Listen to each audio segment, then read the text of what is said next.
Hello, we're just going to get started in 1 minute for today's Facebook Live.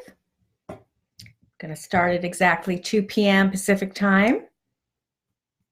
I know a lot of you will be watching the replay later on, so I hope you get your piece of paper out there and pen and take notes. I also have a couple of links for the Codependency Recovery Facebook group in the chat line, so definitely check that out. Okay, here we go. So in this video, I'm going to outline the exact blueprint you need to set and maintain healthy boundaries. If you've ever been confused about all the pieces of setting and maintaining healthy boundaries and how they fit together, and more importantly, how people struggling with codependency issues like you and I can set and maintain healthy boundaries and stop enabling others and prioritize our own happiness and joy.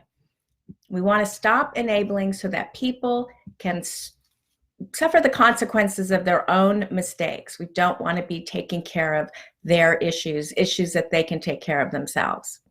Hello, I'm Sherry Gaba, and I'm the founder of Wake Up Recovery and the go-to expert alongside Dr. Drew Pinsky on VH1 Celebrity Rehab and the author of Law of Sobriety and Love Smacked and Infinite Recovery. And it's so great that you've joined me today for my third video, my free workshop, Codependency Curious. Hi, Teresa. So happy to see you here. And I'm going to try to say hi as people show up. And I know people will be coming in later or watching the replay. So I want you all know that I see you and hear you, and I'm so happy that you're here. So in video 1 and 2, we talked a lot about how and when is the right time to start living a life free of obsessing about a partner or spouse or child or ex, so that you could learn to let go of the codependent behaviors that are wreaking havoc in your relationships in your life. And I know all about that. I've been in that war zone where there's chaos because of the addict's behavior, or maybe not even an addict, someone that is abusing you, someone that's a narcissist. So all of these different elements can come into play. In video 3 and 4, we covered the first step to take you to learn to be your own best friend so that you no longer have to settle for less in relationships. You know, so often when we don't have that self-esteem and we don't have that worthiness, we end up settling. And I'm not about settling. I did that a lot in my life. And if I can do one thing is help anybody out there to not settle for what they are worthy of and what they deserve. So if you haven't seen those videos, go back and watch them. They're on Instagram, on my Instagram feed called Codependent Curious, or you can go to my Codependence Recover, which is right here in the chat. The videos are up there. If you take the codependency quiz that's also in the chat, you're going to get the free ebook. You'll be on my list, and you will be able to access the videos there, and you can even go to YouTube, and they're there as well. So definitely check out those other videos if you missed them. So today I'm going to build on what we've already discussed by giving you the complete blueprint to set and maintain healthy boundaries. And so by the end of the video, you're going to have a lot of clarity about setting and maintaining boundaries that are going to work for you and what that looks like and what that feels like. And you'll see how everything totally fits together. All of the videos kind of like play on each other. They all work with each other. I'm going to share how to stand up for and prioritize yourself in healthy ways. You know, often we don't even know what our priorities are because we don't even know what our boundaries are. So you can't even know what your priorities are or your preferences are if you don't even know where you start and somebody ends, or somebody starts and you end. So once you understand and start doing this, you'll never have to worry about stepping over your boundaries and having people take advantage of you. So we've got a lot to cover, so make sure you've got your pen and your paper ready so you can take some notes and follow along. Anytime you're trying to set and maintain healthy boundaries, it can be really difficult. You know, we probably didn't learn boundaries when we were growing up, so how are we supposed to create boundaries that were never modeled for us? Because when we're first learning how to set and maintain boundaries, everything's a challenge. Things like learning how to accommodate others in a healthy way, letting go of worrying about what others think and not feeling guilty, learning how to still be empathetic, without letting people walk all over you. I mean, I'll never forget when I first got into the field of addiction, the best line that I was taught was that support somebody else's recovery, don't enable their disease. And this goes for anything. It's not even just addiction. It can be any relationship in your life. Don't support the chaos. Don't, support the recovery. Don't enable the chaos and the drama. So with that said, I need to warn you before we get rolling. It gives you the complete overview, but you really need to understand the process before diving in. So let's get into the heart of today's video. Understanding boundaries gives us a baseline about what is acceptable and what is unacceptable behavior. If you know what your boundaries are, then you can sense when you're being violated. I'm thinking of an example yesterday. I was talking to somebody and I kept saying, no is a complete sentence. You have to be able to say no and then stop. You don't need to defend yourself. So as I was saying, if you don't have any boundaries in place, you leave yourself open to perpetrators who want to take advantage of you. Those narcissists, those addicts, your adult children, if they're teenage children, whoever, your parents, your sisters, your brothers, they're all going to know, they're going to sense that you have very weak boundaries and they know how to sniff you out. So in other words, not having boundaries means you're incredibly attractive to the energy vampires among us. They can easily tell you don't have any boundaries.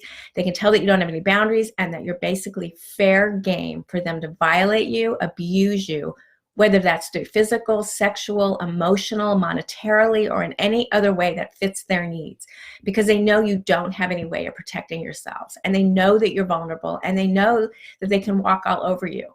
So once you learn how to access your own truth, your own authenticity, and acknowledge and accept your own feelings, emotions, and values, then you'll be able to set and maintain healthy boundaries. Oh, cool, Teresa. Isn't that a great statement? No is a full sentence. I love it. I love it. I love it. I'm trying to think of the example I had. I was working with a couple yesterday in my office, and they have they have a teenage child, and she wants to text, and they were trying to get her to move stuff out of her room that was on her desk so they can move a new desk in there. And he was just, the dad was making himself crazy. She wouldn't move her stuff and she kept texting. And I said, just say to her, you're not going to get the desk if you don't move your stuff, period, and walk away. He didn't just walk away. He yelled and he screamed and he turned her light on when she was sleeping and said, get your stuff, off your desk, and all of that chaos, when he didn't have to do that. All he had to say is, if you don't move your stuff, then I am not putting the new desk in. Good night. And that's it, period. No defense. No, you don't have to defend yourself. Anyway, you'll not only be able to sense emotional vampires such as narcissists, predators, abusers, sociopaths, addicts, and anyone else trying to take advantage of you. You'll have the discernment you never had before, but your boundaries will help protect you from any harm that they attempt to do. And that's another thing. A lot of people don't want to date because they don't trust themselves. Once you know your boundaries, you can get out there and date. You can do anything you want because you're going to know and have the self-esteem to know, and the self-respect that I know my truth. I know what I'll accept. I know what I won't accept. So I don't have to worry about you because I trust myself, and I'll be able to trust the choices that I make and the decisions that I make. So first and foremost, know that once you start setting boundaries and not allowing others to walk all over you, others will sense you pulling back, right? They're just going to know that you are like, no, no, no. And they're going to really sense this. They're really keen. They're very manipulative, and they know when you're changing your dance. Narcissists and other self-centered personality types, perhaps more than most, will sense the change in your energy patterns. I talk about this all the time. We're all made up of energy, and they're going to know that you're switching gears. They'll start to feel your strength and their inability to manipulate you anymore. However, setting boundaries for the first time will feel really uncomfortable. And I always tell my clients, lean into the discomfort. Make friends with your discomfort. It's not going to be easy. When you have a little baby and you go, you have a child and you go into the store and they want candy and you say no and they start crying, it's going to be really uncomfortable. We're not going to die from being uncomfortable. We really aren't. And we're going to be really changing the patterns in our lives by being able to set these boundaries. So anyway, it's really normal to feel uncomfortable. And part of you will likely want to go back to your default system of giving in. But don't give in. It's okay that you want to go back there. Oh, we have another person, Antonis. I feel so worthless. I don't dare start a relationship anymore after many chaotic, painful ones. I would lose sight of realistic thinking. All my boyfriends became the enemy in my head. Hope one day I'll be the same. Feel so lost and deeply depressed. I don't trust myself and I don't know what is true love. From Holland. Antonis, I hear you. And it sounds like you're on a journey right now. And this is like a great start, just understanding your boundaries. Maybe when we get off this video, you can kind of make a list of what is acceptable behavior, what is unacceptable behavior, and just kind of start there and join my Codependent Recover Facebook group. And let's just start this journey together. And, bravo for showing up today for this Facebook Live. And I do hear you, and I know what that feels like, but I promise you in time, you will be able to trust yourself and attract exactly what you deserve. So part of you will likely want to go back to your default system, as I was saying. So what's the first step? The first step may sound pretty simplistic, but it's all about finding oneself. And my last video goes into that, about finding your authentic self. Who are you really at the core? The first step requires you learning how to check in with your feelings and the feelings that come up in your body. I'm a somatic experiencing practitioner. I'm all about noticing the energy in your body, knowing if something is uncomfortable, something is, you're going to feel it. You're going to have that intuition. I mean, the one thing I always used to say, and if you've read my book, The Marriage and Relationship Junkie, you know that I've been married multiple times and I've had some relationships, many that did not work out. And I always had this intuition, but it was like I didn't listen to it. I didn't trust it. And so one of the first steps is really, really trusting that inner voice. But what happens is sometimes we're so lonely and we're so desperate that we won't trust it, and we'll kind of buy into that illusion about somebody. Kristen Kremer, hi Sherry. Kristen watching, I totally identify with Antonis's comment. Hi Kristen, thank you for being here. I'm so excited to have all of you on this call. So anyway, the first step is really getting into your body. And if any of you are struggling with trauma, past trauma, you might want to learn more about somatic experiencing. Wake Up Recovery is a fantastic book about trauma, the fight-flight response. And that's one of the first steps. A lot of things that we can't accomplish in our lives, new career, new relationship, a lot of these things are because we haven't discharged that old trauma. So that's one of the first steps. So one of the things you're going to do when you're accessing and you're embodying your body is, are you feeling happy? Are you feeling sad? Are you feeling anxious? Are you scared? Are you angry? Are you fearful? Whatever comes up, and then just kind of notice that, like, where is that in my body? Where do I feel those emotions? Start asking yourself, what do I prefer? What are my preferences? What do I want?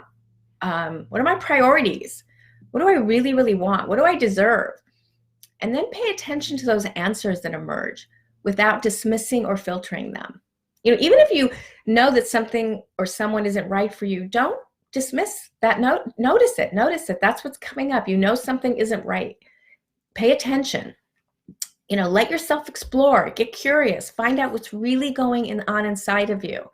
You're looking inward for guidance rather than simply focusing on what everyone else wants. And we all know, we're on this call, the codependent thing is needing validation from others, needing acknowledgement, needing to please others. Okay, so now we have to kind of get out of that realm, even though it's going to be uncomfortable, and figure out, what do we need from ourselves? How can we validate ourselves? How can we acknowledge ourselves? So once you start doing this, you're going to eliminate the second guessing and the indecisiveness, because you'll become more connected with your true self. And when I think of that idea of second guessing, I think of so many people I know that ask everybody they know, what do you think? What do you think? What do you think? And you know what? You're going to get a lot of opinions, and you're going to be even more confused. So keep checking in with yourself. Keep checking in with yourself. What do you need? Don't ask everybody else, because you know what? They're not walking in your shoes, and they're not embodying your body. They don't care. You have to care. It starts with you. So when faced with an uncomfortable situation, check in with what you notice in your body and really notice what's showing up. What is your intuition telling you?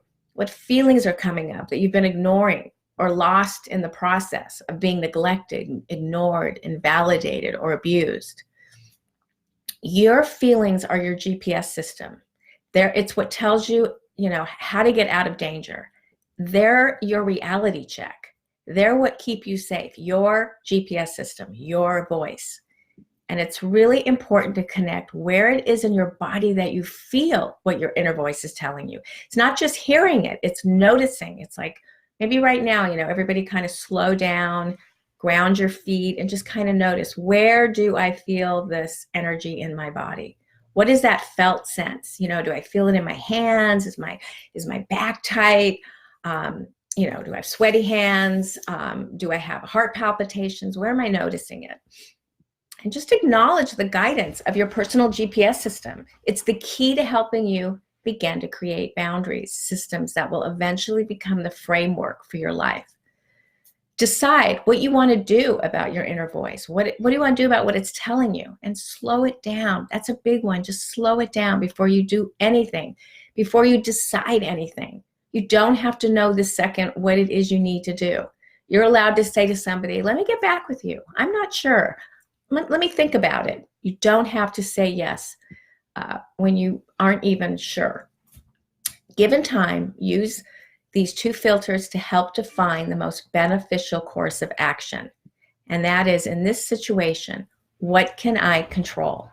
What do I have control over? And in this situation, what can't I control? What can I control and what can't I control? And don't be afraid of missing out if you have several options to choose from. You know what?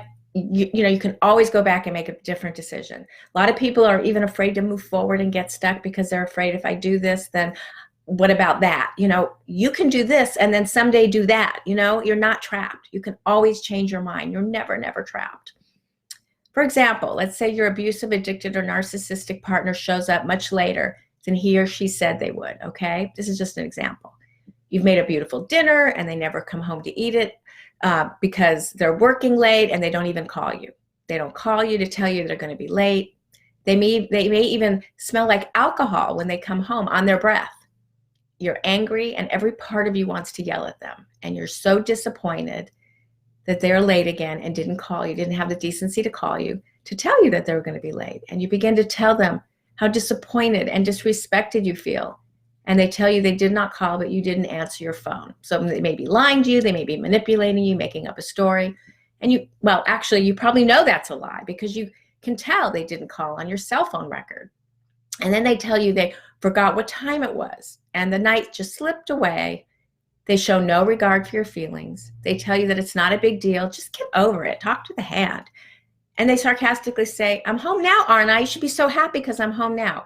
They completely invalidate your feelings, and nobody likes to be invalidated. So this is where you need to ask yourself what you can control and what you can't control. What you can control is letting him or her know they disregarded your feelings and that it's disrespectful to say one thing and do another, okay? Say what you mean what you say, do what you say you're going to do. You can tell him or her it's also disrespectful to lie to you, and it's just unacceptable behavior. You're not going to accept it. You can tell them that you aren't going to prepare dinners without knowing he or she is on the way home. And if they do this again, you won't cook for them at all, ever. What you can't control is his or her behavior and whether or not he or she disregards and disrespects you again. You're totally powerless over that. But you certainly have the power to cook beautiful meals. You certainly have the power not to cook beautiful meals for them if they keep disrespecting me. You can only control whether or not you acknowledge you have a boundary that you feel has been crossed. And you can control whether or not you honor your feelings and the inner voice surrounding each situation that you come across. Learning to set boundaries depends on your ability, willingness, and dedication to listening to your own GPS system. All right, so if I do a quick review here, what we learned today is you've learned how important healthy boundaries are. You've learned that you can really listen to what your inner voice is telling you and control what boundaries you set accordingly. You've learned that the more you know yourself, the better equipped you'll be able to set healthy boundaries and to prioritize your preferences and what you want so others don't take advantage of you. I really do hope you can see how important boundaries are. They are the crux of all of this when it comes to leaving an unhealthy relationship and learning to let go of obsessing about or enabling another's behavior. In fact, setting and maintaining healthy boundaries is at the core of learning to overcome the codependency issues you're struggling with. I hope that makes sense. isn't it kind of easier when everything fits, you know, from all the videos, they kind of go from one to the other. They all kind of make sense. Um, Most importantly, doesn't it feel good knowing what you should focus on right now, regardless of where you are in your journey? So maybe you're just going to start right now, like I was telling Antonis, just start with making a list of what's unacceptable and acceptable behaviors.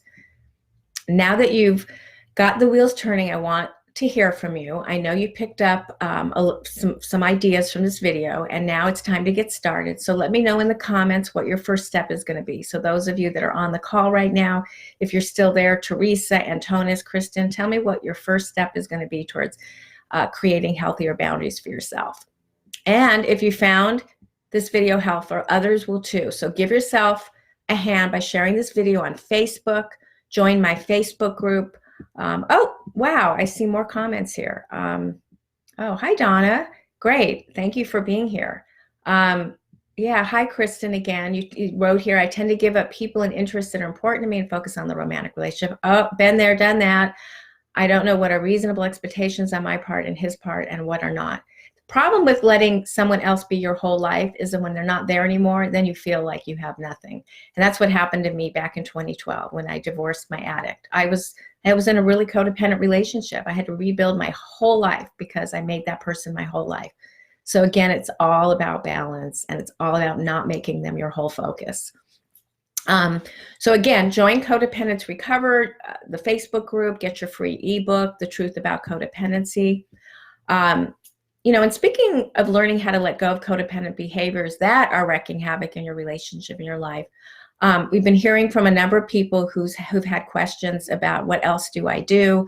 Do I have other courses? So if you get on my emailing list, which you will if you get the Truth About Codependency ebook, you'll get some information about a course that I'm starting next in a couple of weeks called the Breaking Free from Codependency Inner Circle. And I'd love for you to get information about that. I'd love to see you there.